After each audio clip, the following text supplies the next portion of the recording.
The year was 2081 and everybody was finally equal. Nobody was smarter than anybody else. Nobody was better looking than anybody else.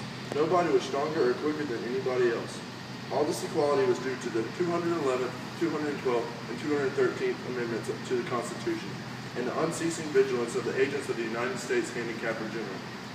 The HG men took George and Hazel Bergeron's 14-year-old son, Harrison, away. It was tragic, all right, but George and Hazel couldn't think about it very hard. Hazel had a perfectly average intelligence, which meant she couldn't think about anything except in short bursts. And George, while his intelligence was way above normal, had a little mental handicap radio in his ear. He was required by law to wear it at all times. It was tuned to a government transmitter. Every 20 seconds or so, the transmitter would send out some sharp noise to keep people like George from taking unfair advantage of their brains. George and Hazel were watching television. On the television screen were ballerinas. A buzzer sounded in George's head. His thoughts fled panic. That was a real pretty dance. That dance they just did. Huh? That dance, it was nice. Yep. George was toying with the vague notion that maybe dancers shouldn't be handicapped. But he didn't get very far with it before another noise in his ear radio shattered his thoughts. George winced. Only if I was handicapper general, you know what I would do? Hazel, as a matter of fact, bore a strong resemblance to the handicapper general, a woman named Diana Moon Glanders. If I was Diana Moon Lambers, I'd have chimes on Sunday, just chimes, kind of in honor of religion. I could think, if it was just chimes. Well, maybe make them real loud. I think I'd make a good handicapper general. Good as anybody else. Who knows? Better than I do what normal is. Right. All of a sudden, you look so tired. Why don't you stretch out on the sofa so you can rest your handicap back on the pillows, honey buns? I don't care. I don't care if you're not equal to me for a while. I don't mind it. I don't notice anymore. It's just a part of me. You've been so tired lately, kind of worn out. If there was just some way you could make a little hole in the bottom of the bag and just take out a few of them lead balls, just a few. 2 years in prison and $2,000 fine for every ball I took out. I don't call that a bargain.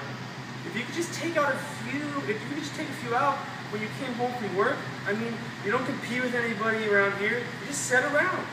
If I try to get away with it, then other people get away with it, and pretty soon we'd be right back to the dark ages again, with everybody competing against everybody else. You wouldn't like that, would you? I'd hate it! There you are. The minute people start cheating on laws, what do you think happens to society? Reckon it'd all fall apart.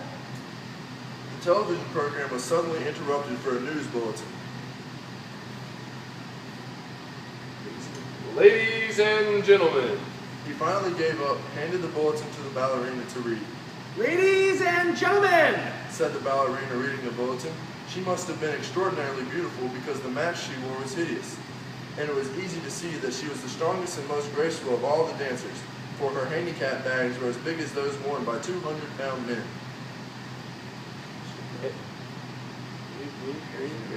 Harrison Bergeron, age 14, has just escaped from jail, where he was held on suspicion of plotting to overthrow the government. He's a genius, and an athlete is under-handicapped and should be regarded as extremely dangerous. A police photograph of Harrison Bergeron was flashed on the screen. He was exactly 7 feet tall. The rest of Harrison's appearance was Halloween in hardware. Nobody had ever worn heavier handicaps. Scrap metal was hung all over him. If you see this boy, do not, I repeat, do not try to reason with him. There was the shriek of a door being torn from its hinges. Screams and barking cries of consternation came from a television set. My God, that must be Harrison. A living, breathing Harrison filled the screen. Ballerinas, technicians, musicians, and announcers cowered on their knees before him, expecting to die. I am the Emperor. Do you hear? I am the Emperor. Everybody must do what I say at once. He stamped his foot and the studio shook.